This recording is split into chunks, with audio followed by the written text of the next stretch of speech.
Alléluia. Nous voulons adorer notre Seigneur Jésus ce matin parce qu'il est merveilleux.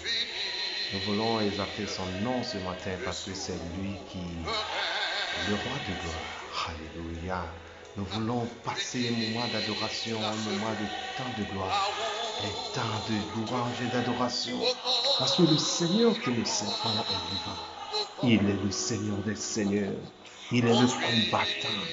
Il conduit tous ses assemblées vers le bon port. Celui qui tient la famille de celui qui exerce sa parole. Nous voulons vraiment encore ce matin vous dire bonne et bon dimanche à tout le monde, à tous ceux qui nous suivent et à tous ceux qui vont être impactés par la présence effective du Saint-Esprit à travers ce message. Parce que nous voulons partager ce matin un petit message de la parole de Dieu. Et c'est pour cela que nous allons voir ça dans la Bible. Alléluia. Et c'est vraiment intéressant de fouiller parfois la Bible et de poser des questions pour s'assurer que nous sommes dans la bonne voie. Dieu contourne ses enfants et il les dirige chaque instant. Nous allons voir quelque chose très rapidement dans Matthieu 4, verset 23 et verset 24. Matthieu 4, verset 23 et verset 24. Voici ce que la parole dit. Jésus parcourait toute la Galilée, enseignant dans les synagogues, prêchant la bonne nouvelle du royaume et guérissant toute maladie et toute infirmité parmi le peuple.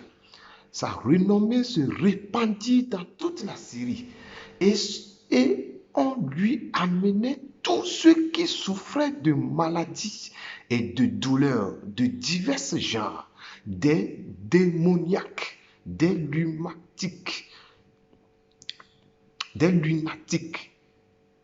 des paralytiques, et il les guérissait.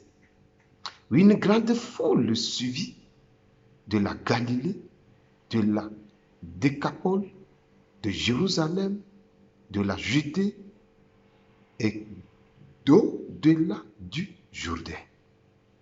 Alléluia. Que quelqu'un soit béni encore ce matin. Que quelqu'un reçoive sa guérison ce matin. Que quelqu'un soit touché par la parole qui guérit. Pourquoi je voulais vous partager ces deux versets ou bien ces trois versets ce matin? Parce que je suivais beaucoup de prédications, parfois en ligne, et je voyais qu'il y a beaucoup qui utilisent les réseaux sociaux pour enseigner de n'importe quoi et pour mettre la confusion dans beaucoup de gens. Et c'est pour cela que je voulais ramener encore les chrétiens, les vrais chrétiens, les appelés, les pasteurs, tous ceux qui sont appelés selon la parole de Dieu, pour leur rappeler ceci. Nous devons suivre Christ et nous devons voir ce que Christ a fait. Vu que nous sommes animés du même esprit, c'est-à-dire le même Saint-Esprit qui a conduit Jésus-Christ sur cette terre, afin qu'il laisse pour nous des exemples, qu'il laisse pour nous des choses que nous devons faire quand nous aurons son esprit. Et si j'ai l'esprit de Dieu, il y a des choses qui ne doivent jamais m'embrouiller. Je veux seulement vous rappeler ce que Jésus a fait et ce que le Saint-Esprit fait dans la vie d'un appelé, dans la vie d'un chrétien. Dans le temps de Jésus, il y avait des philosophes. Dans le temps de Jésus, il avait dans le synagogue des pharisiens, des connaisseurs de la parole. Mais l'unique chose qui manquait dans les synagogues, c'est la guérison. Alléluia. C'est ce qui a mis la différence entre l'enseignement de Jésus-Christ et l'enseignement de tous les pharisiens, tous les hypocrites, tous ceux qui se disent les connaisseurs de la parole. La différence que Jésus avait mise. Et cette différence que nous devons porter comme habit. Alléluia. Oui, le Saint-Esprit est sur moi. Et c'est pour cela que je suis appelé à porter la parole telle qu'elle est.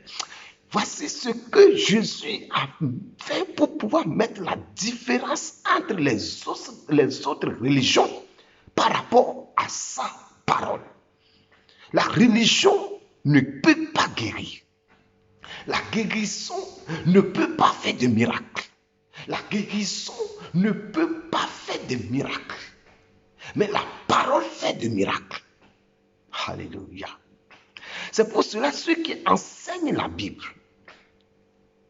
et dans leur assemblée, l'assemblée est remplie complètement des gens malades de tout genre, des malades mentaux, des malades psychiatriques, des malades, des paralysies, des malades. Les gens sont dans les églises, mais ils sont vides.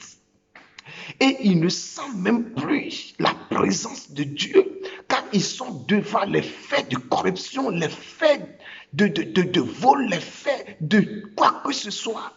Ils ne sentent même pas la présence qui leur dit ne fais pas. Mais tous ces gens-là sont remplis dans les églises. Tous ces gens-là disent qu'ils connaissent la parole de Dieu. Vous êtes malade et il faut que la parole vous guérisse. Il faut que la parole vous transforme. Il faut que la parole vous guérisse. Alléluia. C'est pour cela ce matin, je veux mettre l'accent sur la guérison de toute forme. Sur le plan financier, il y a des gens vraiment ils sont malades à cause de la finance. Ils ont un peu seulement d'argent dans leur poche et ils se permettent de faire vraiment tout. Et ceux-là, ce sont des gens malades. Oui, c'est ces comportements qui ont fait que certains même disent non, l'argent n'est pas bon pour aller au royaume et tout. Là, ce sont des faux enseignements. Vous avez des gens malades autour de vous et que vous devez commencer maintenant à prêcher la guérison. Alléluia. La guérison de tout genre. Si vous voulez que les gens qui sont autour de vous soient des gens sauvés, il faut commencer par leur guérison d'abord. C'est pour cela la parole de Dieu dit que Jésus parcourait toute la Galilée enseignant dans les synagogues, prêchant la bonne nouvelle. Et ça ne s'arrête pas là-bas. Non, Jésus, il continuait ceci en disant, il guérissait toute maladie et toute infirmité parmi le peuple. Ça veut dire que la bonne parole, quand elle est prêchée, ça ne s'arrête pas là-bas. Tous ceux qui sont morts autour de la parole doit les guérir. La parole doit les ressusciter. La parole doit les changer. La parole doit les retirer.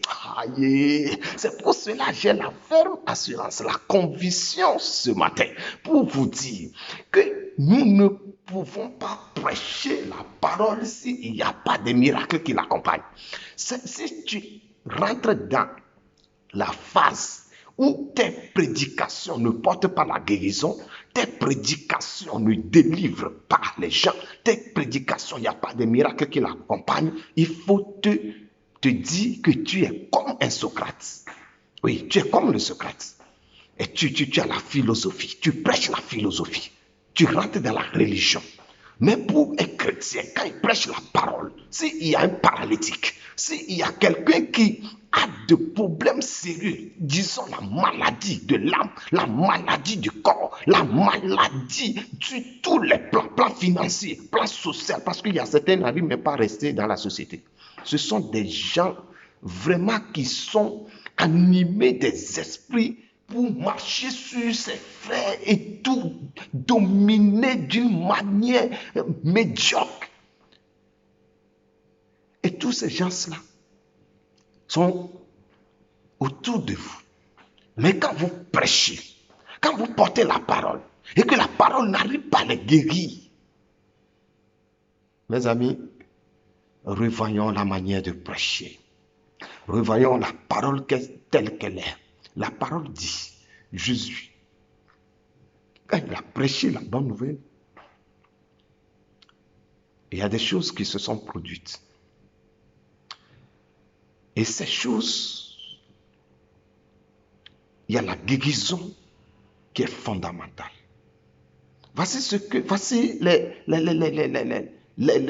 quelques guérisons qui ont été citées, mais il y en a tellement que la Bible ne peut même pas.